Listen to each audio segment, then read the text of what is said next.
Hello champs, तो मैं आपके लिए लेकर आई हूँ फाइनल रिवीजन के लिए कुछ 1 मार्क क्वेश्चंस, कुछ एमसीक्यूज, कुछ फिलअप्स, कुछ calculation based questions as per the new pattern prescribe by CBSE. कुछ क्वेश्चंस मैं आपको सॉल्व करने के लिए दूंगी, आप कमेंट सेक्शन में उसका आंसर बताएंगे। तो चलिए स्टार्ट करते हैं quickly because we are short on time. Explain accounting treatment of life membership fees in case of non profit organisations. तो life membership fees non recurring nature की होती हैं, बार बार नहीं मिलती हैं। इन्हें हम कैपिटलाइज करते हैं, यानी कि इसे हम बैलेंस शीट में शो करते हैं, लायबिलिटी साइड शो करते हैं और कैपिटल फंड में इसे ऐड करके शो करते हैं। Distinguish between income and expenditure account and receipts and payments account on the basis of depreciation. Simple, depreciation एक non cash expense है, receipts and payments account पे इसे show नहीं करते क्योंकि of course वहां तो सिर्फ कैश, कितना कैश आया कितना कैश गया उसकी बात करते हैं, और इनकम एंड एक्सपेंडिचर अकाउंट में इसे शो करते हैं being an expenditure. On which basis of accounting receipts and payments account is prepared? Alright, तो जहां तक बेसिस ऑफ अकाउंटिंग की बात है तो ध्यान दीजिए, दो बेसिस होते हैं अकाउंटिंग के, एक कैश बेसिस और एक अक्रूवल बेसिस। तो जो रिसीट्स एंड पेमेंट्स अकाउंट है वो कैश बेसिस पे बनाया जाता है क्योंकि उसमें बस हम ये ध्यान देते हैं कि कितना कैश आया कितना कैश गया। और जो इनकम एंड एक्सपेंडिचर अकाउंट है वो अक्रूवल बेसिस पे बनाया जाता है क्योंकि उसमें हम वो एक्सपेंसेस और इनकम्स शो करते हैं जो इस साल को बिलोंग करती हैं, इररिस्पेक्टिव ऑफ द फैक्ट कि वो अभी हमें मिली हैं या नहीं मिली हैं, पे की हैं या नहीं की। और जहां तक नेचर की बात है तो नेचर में जब वो आपसे नेचर पूछ रहे हैं तो वो आपसे पर्सनल, रियल या नॉमिनल पूछ रहे हैं। तो जो रिसीट्स एंड पेमेंट्स अकाउंट है उसकी नेचर रियल होती है क्योंकि यहाँ पे हम एसेट यानी कैश, कितना कैश आया कितना कैश गया उसकी बात करते हैं, जो कि रियल अकाउंट से रिलेटेड है। Debit what comes in, credit what goes out. और जो इनकम एंड एक्सपेंडिचर अकाउंट है उसकी नेचर नॉमिनल है क्योंकि यहाँ पे हम क्या रूल फॉलो करते हैं, debit all expenses and losses, credit all incomes and gains. All right, so basis of accounting receipts and payments का है कैश बेसिस, और income and expenditure account personal है, रियल या नॉमिनल, या कैश अकाउंट जैसे अभी हम बात कर रहे थे nominal account. Then fund based accounting का question, very simple. The opening balance of tournament fund was 2700. Further donations received towards this fund during the accounting year amounted to rupees 2400.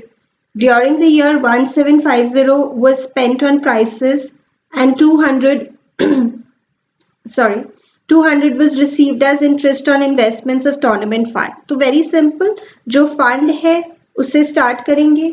अगर हमें उस फंड के लिए कुछ डोनेशंस मिली हैं तो वो उसमें ऐड करेंगे, अगर हमने कुछ एक्सपेंसेस कर दिए हैं वो सब्ट्रैक्ट कर देंगे, और अगर हमें उसकी इन्वेस्टमेंट पे कोई इंटरेस्ट मिला है उससे भी हम ऐड कर देंगे। So the final answer will get would be 3550.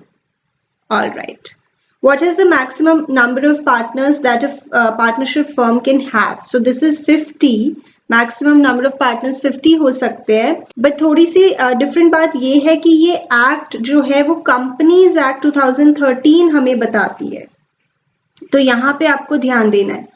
Usually partnership से रिलेटेड बातें आप सोचेंगे कि द इंडियन पार्टनरशिप एक्ट 1932 बताएगी, but this is something different, ये कंपनीज एक्ट हमें बता रही है। Can a partner be exempted from sharing the losses in a firm? If yes, under what circumstances? Yes, a partner can be exempted from sharing losses in a firm if the partnership deed provides so. If the partnership deed provides so. All right, आगे चलते हैं। Anna and Bobby were partners sharing profits and losses in the ratio of 5:3. On 1st April, their capital accounts showed balances 3 lakhs and 2 lakhs. Calculate the amount of profit to be distributed between partners if the partnership deed provided for interest on capital at the rate of 10%. Okay, यहाँ पे क्या बात है कि यहाँ पे हमें क्या करना है कि जैसे जो हम P&L एप्रोप्रिएशन अकाउंट से प्रॉफिट की डिस्ट्रीब्यूशन शो करते हैं, तो फर्म के टोटल प्रॉफिट्स 45,000 है, बट अगर हम एप्रोप्रिएशंस की बात करें IOC तो 30,000 कैलकुलेट होता है एना का और 20,000 कैलकुलेट होता है बॉबी का। ना ये तो 50,000 है बट हमारे पास प्रॉफिट्स तो 45,000 है। सिंस ये एप्रोप्रिएशन है इसलिए हम उतना ही दे सकते हैं जितना अवेलेबल प्रॉफिट्स हैं। सिंस ये एप्रोप्रिएशन है, चार्ज नहीं है, इसलिए हम उतना ही दे सकते हैं जितना अवेलेबल प्रॉफिट्स है। इस केस में हम क्या करते हैं, हम अवेलेबल प्रॉफिट्स को रेशो ऑफ एप्रोप्रिएशंस में डिस्ट्रीब्यूट करके फिर शो करते हैं। तो यहाँ पे हम 45,000 को ही 3:2 में डिस्ट्रीब्यूट करके उतना ही आईओसी दे सकते हैं, जितना पूरा बनता है उतना आईओसी नहीं दे सकते हैं। I hope you remember this fundamentals of partnership. What share of profits would a sleeping partner who has contributed 75% of the total capital get in the absence of deed? तो चाहे स्लीपिंग पार्टनर है, चाहे कितनी भी capital उसने contribute की है, अगर डीड साइलेंट है तो as per the provisions of the Indian partnership act 1932 हर पार्टनर को इक्वल शेयर मिलेगा प्रॉफिट्स में। The relationship of partner with the firm is that of a manager, servant, agent या ओनर।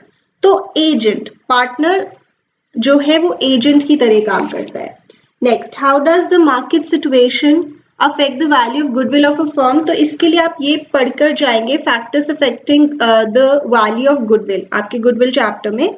तो मार्केट सिचुएशन जैसे कि अगर आपके प्रोडक्ट की डिमांड बहुत ज़्यादा है या आपकी मोनोपोली है या कंपटीशन बहुत कम है तो आपकी गुडविल ज़्यादा होगी, आपके प्रोडक्ट की डिमांड बेटर होगी। So this is what you have to do here. Market situation कैसे गुडविल अफेक्ट करती है? If you are in a monopoly condition, if the competition is less, if the demand of your product is high, then you have better goodwill in the market. How does the factor quality of product affect the goodwill of a firm? Simply वही factors जो आपको एक बार पढ़ के जाने।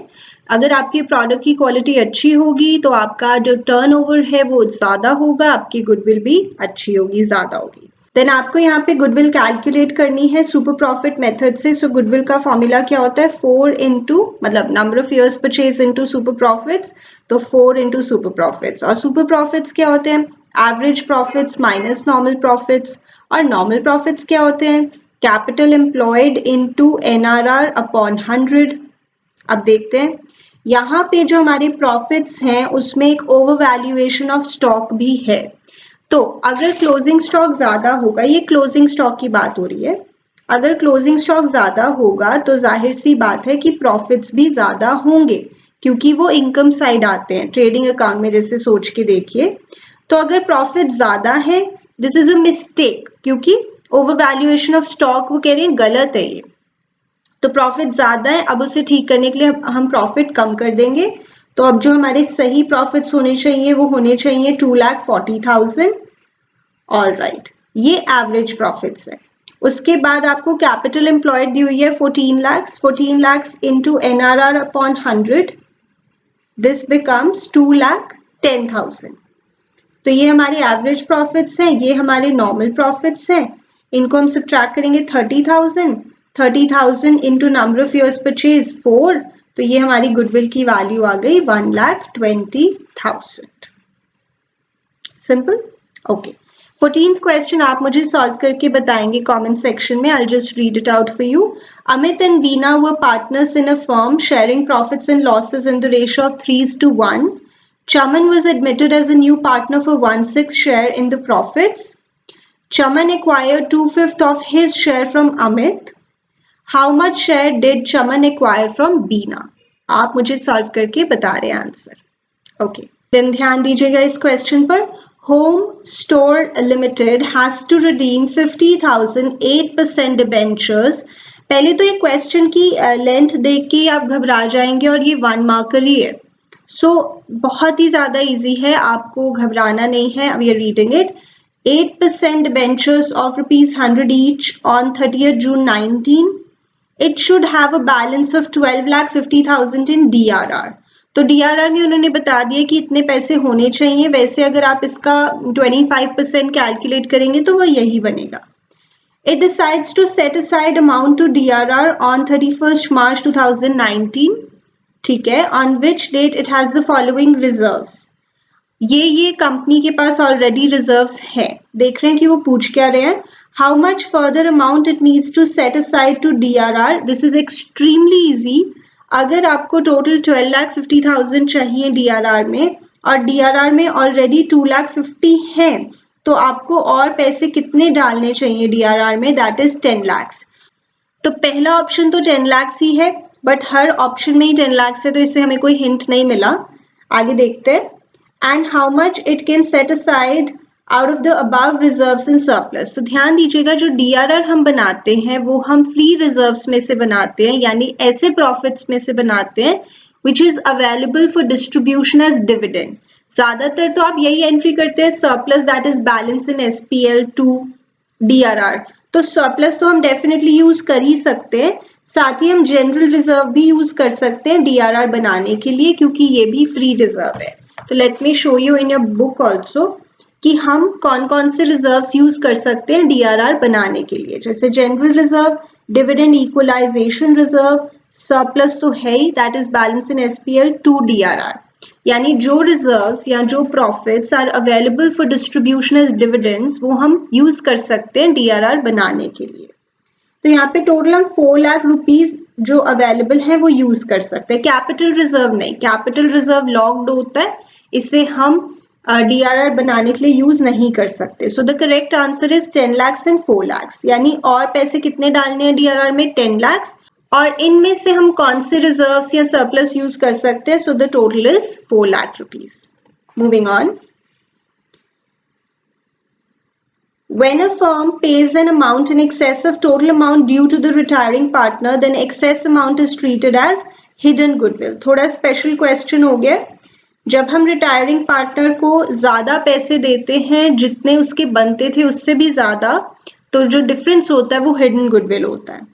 Then important question repeatedly asked. ध्यान दीजिएगा. Y Limited forfeited 100 equity shares of rupees 10 each for the non-payment of the first call of rupees 2 per share. The final call of rupees 2 per share was yet to be made. Calculate the maximum amount of discount at which these shares can be reissued. तो ध्यान दीजिएगा, forfeiture entry के वक्त जितना पैसा forfeited shares account के आगे आप लिखते हैं वो मैक्सिमम डिस्काउंट आप अगले शेयर होल्डर को रीइशू के वक्त दे सकते हैं. इसका लॉजिक भी है, आपने एक बार जितने पैसे कमा लिए एक शेयर होल्डर से, that is the maximum discount that you can give to the next shareholder जिसे आप शेयर्स रीइशू करेंगे. यानी forfeited shares के आगे जो वैल्यू होती है forfeiture एंट्री में, that is the maximum discount that you can offer. अब इस क्वेश्चन में देखिए, forfeiture एंट्री तो आप मन में ही पास करेंगे, वहां तो पास नहीं करेंगे. टोटल जो शेयर है, एक शेयर वो 10 रुपीज का है, 2 रुपीज तो मंगवाए ही नहीं, इसको तो छोड़ ही दीजिए, और 2 रुपीज उसने दिए ही नहीं. तो आउट ऑफ जितने हमने मंगवाए विच इज 8, 2 उसने दिए नहीं. सो आउट ऑफ रुपीज 8 जितने हमने मंगवाए हैं टोटल, उसमें से 2 उसने दिए नहीं, तो कितने दे दिए होंगे? 6 रुपीज दे दिए होंगे. यानी अगर सारे शेयर्स की बात करें तो 100 into 6 रुपीज 600 का आप मैक्सिमम डिस्काउंट ऑफर कर सकते हो रीइशू के वक्त. और अगर पर शेयर बात करें तो रुपीज 6 का डिस्काउंट दे सकते हैं. आपको इस तरह के क्वेश्चंस प्रैक्टिस करने हैं. Moving on, D Limited invited applications for issuing 10 lakh equity shares of rupees 10 each. The public applied for 8,55,000 shares. Can the company proceed for the allotment of shares? No, क्योंकि section 39 subsection 1 of the companies act 2013 बात करता है minimum subscription की, जिसमें सेबी कहता है कि 90% of the issued share capital से अगर कम एप्लीकेशंस आपके पास आती हैं तो आप प्रोसीड नहीं कर सकते. तो कंपनी प्रोसीड नहीं कर सकती क्योंकि मिनिमम सब्सक्रिप्शन यानी 90% ऑफ 10 lakhs वाली कंडीशन पूरी नहीं हो रही, उससे कम एप्लीकेशंस आई हैं.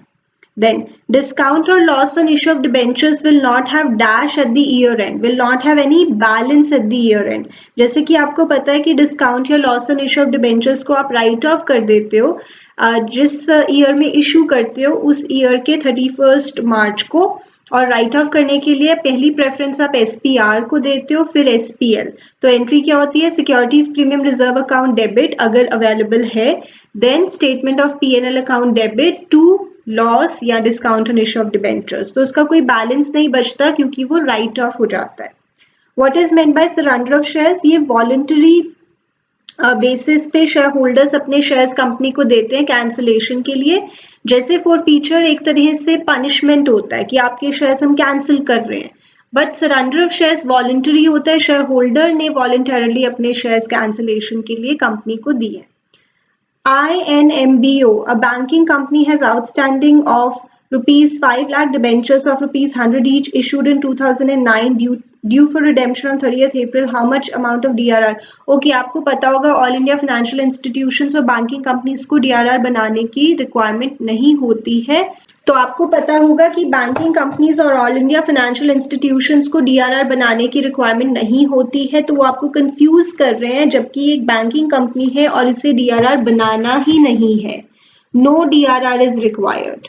Then propose dividend of current year, जैसे कैश फ्लो में propose dividend of current year को आप पूरी तरह से इग्नोर करते हैं क्योंकि उसे हम as a contingent liability treat करते हैं, और ये कौन हमें कहता है कि ऐसे ट्रीट करना है? AS4 रिवाइज्ड, जिसका नाम है contingencies and events occurring after the balance sheet date. Then dash analysis involves the comparison of different firms financial ratios at the same point of time.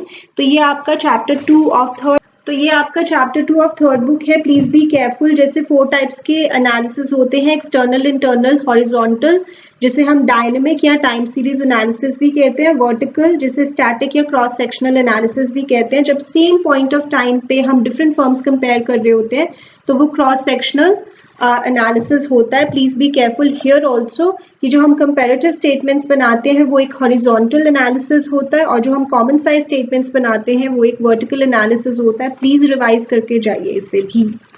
The primary concern of creditors when assessing the strength of a firm is the firm's dash, fixed assets, leverage, short-term liquidity या share price। तो creditors जैसे एक short-term liability होती है, तो वो short-term liquidity में ही interested होते हैं कंपनी की। देन अगला क्वेश्चन है give the meaning of hidden goodwill. तो हिडन गुडविल के जैसे आप क्वेश्चंस भी करते हैं, जो कैपिटल होनी चाहिए और जो अभी कैपिटल है उसके बीच का डिफरेंस होता है हिडन गुडविल। सो प्लीज इसे भी आप करके जाएंगे। Here it is, hidden goodwill is the excess of desired total capital of the firm over the actual combined capital of all partners, जो चाहिए और जो है। In other words, when the value of goodwill of the firm is not specifically given, the value of goodwill has to be calculated on the basis of net worth of the firm. तो hidden goodwill के questions admission में भी है, retirement में भी है, और admission में बड़े questions में भी hidden goodwill है, तो एक question आप उसका भी करके जाएंगे। All right. आगे बढ़ते हैं। इसी से रिलेटेड क्वेश्चन मैंने अभी एक डिस्कस किया था, तो 26 और 27 का आंसर आप मुझे देंगे। मैं एक बार रीड कर रही हूँ आपके लिए।